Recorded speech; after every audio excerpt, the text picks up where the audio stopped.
Alright, in this video we're going to talk about composting. I've actually had this by popular demand. So this bin I did 2 weeks ago, and it was literally this full, but when things start breaking down, it literally compresses a lot lower than it is. So this was actually a month ago about, or 3 weeks ago. I don't remember if it was, yeah, it was about 3 weeks ago. But the bin was up to here with compost, and then I'm going to show you the steps I used to get it going like this.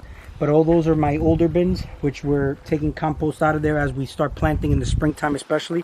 I'm going to show you how I start a current compost right now. So I usually can take a bin like this, or it can be a bigger bin. I like these bins now. The reason why is because when they're bigger, I feel like it takes a lot longer for it to process. So I usually take a 1-inch drill bit like this, and I start to drill some holes in it. So we'll do that. We'll drill these holes.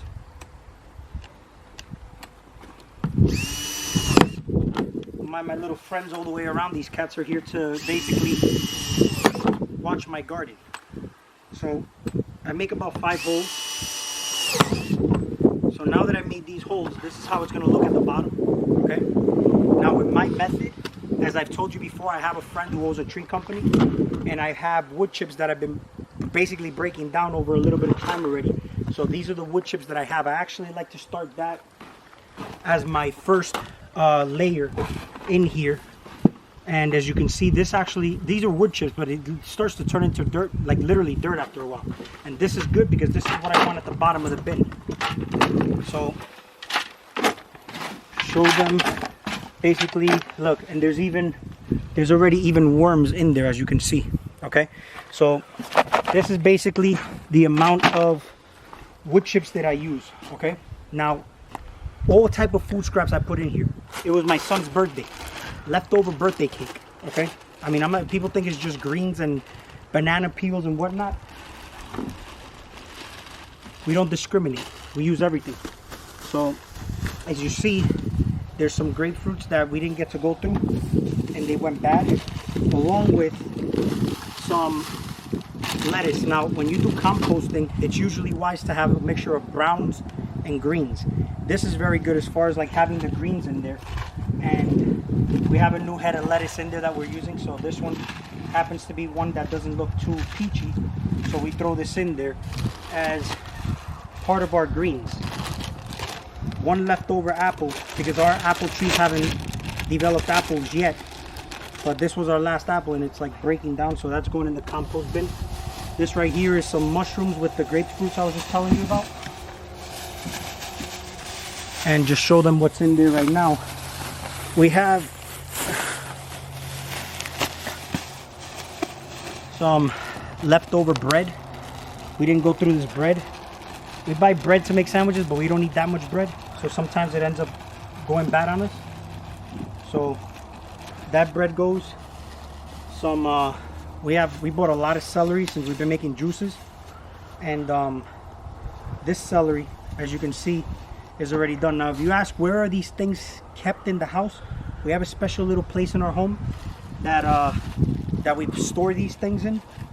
So when it's time to compost, like probably every month, toward the end of the, let's say toward the end of the fall, springtime coming into, then we start to focus more on the composting part of things. This one is ready, broken down.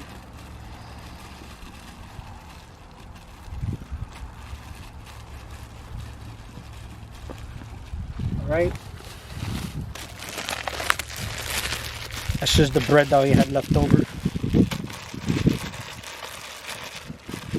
Now there's another thing I do here as I'm going in, is these are my dead leaves that you can find in your garden. All right, especially in the fall, we throw some of that in there, basically now to layer that section off. Okay, so let's go through the rest of this. This right here, egg peels. This is excellent calcium. So these in here, you can see how it starts to look.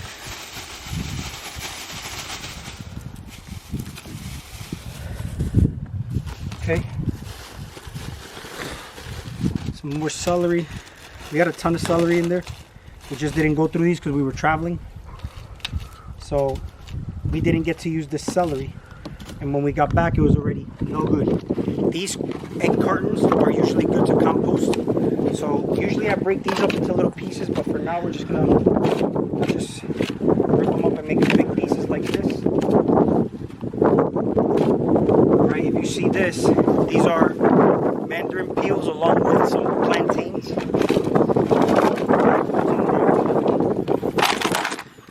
This right here, some people in my home buy these and they don't eat them, and sometimes they go bad. So this is some more of the greens that we can use in the garden. Alright? And this is adding a really good balance of, like, again, the greens, the browns, and whatnot. This right here, it's got banana peels, some leftover lettuce, and a couple cucumbers we didn't go through. Again, we do juices with those. We peel some, you see the steam coming out of that? That's because it's like literally composting in the plastic bag. Which you can actually, there's another method to compost. You can actually compost from plastic bags. But we went through pineapple. We cut a pineapple and, you know, of course we saved the peels and whatnot. Lentils we didn't finish. Leftover lentils. That goes in there. We got some more eggshells. I love having eggshells in there. That adds some good calcium, some leftover soup that we didn't go through. That'll add the liquid part of things. And toward the end, I'm going to tell you why I don't even water it. Some people say, you know, they'll water the compost, but I don't do that. I'm going to tell you what I do. Those right there are sweet potato peels, because I made sweet potato. And then this right here, more leftover stuff. See, this is what I did with the cartons. You see how I put them into little pieces?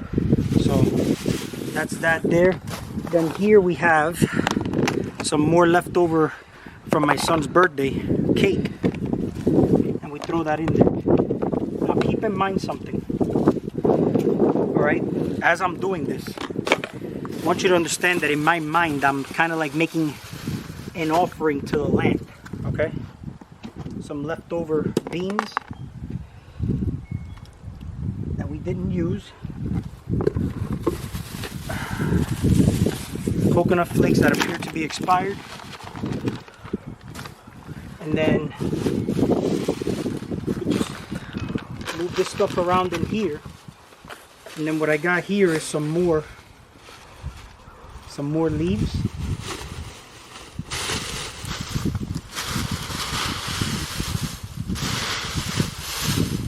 Now, let me show you what my finishing touch is here, okay? You could use one of two things. You could use more of the wood chips that are broken down, or you can use some topsoil. You can buy a bag of this for $1.88 each bag. So that's what I basically top that off with.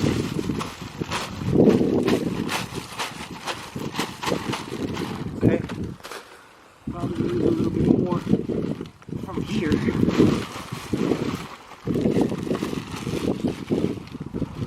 Now, here's the beauty part. Come closer, I'm going to show you something. Here's the beauty part about putting the leaves in first and then doing that. It kind of covers the food very well.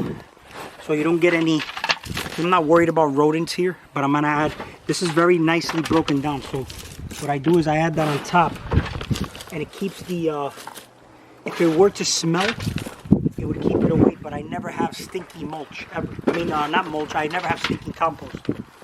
So as you can see, my last one that I showed you there, hold on, bring this one, I'm going to show you something real quick. Alright, so as you can see, this one was basically even a little bit higher than this one, but you can see as it breaks down, it starts to break, the decompose, it starts to go down. So This, I don't water it, because what I do is I leave it open and I let the rainwater basically hit that. We've had some nice rains these past couple of days, but if not, this is also what I do. If you follow me over here real quick. This right here, this is rainwater, okay? And I like to use rainwater over chlorinated faucet water. But what I do is I usually take a bucket and I'll just water that, or I can actually pick up the whole bucket. If you come here real quick.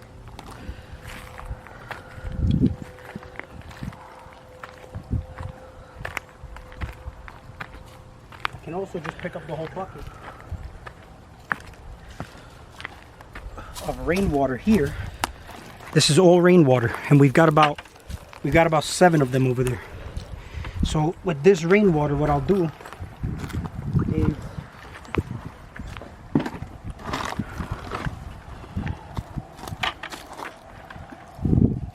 see that? Saturates it really well. So see that?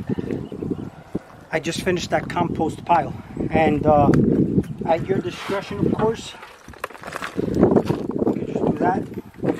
Now all I gotta do is just clean up this mess over here, and that's all there is to composting. We do this during the winter months, probably more aggressively than we do in the summertime, so that we have some good compost for springtime coming up. So again, keep in mind, you're feeding the land, but as you do this, you're kind of keeping in mind that you're making an offering to the soil that you're creating for you to plant your plants on the ground when it's ready to be planted. So use your imagination. Is very nice, but that's all we got right now. If you guys have any questions, leave them in the comments, and also please like my video. That actually helps my channel out a lot.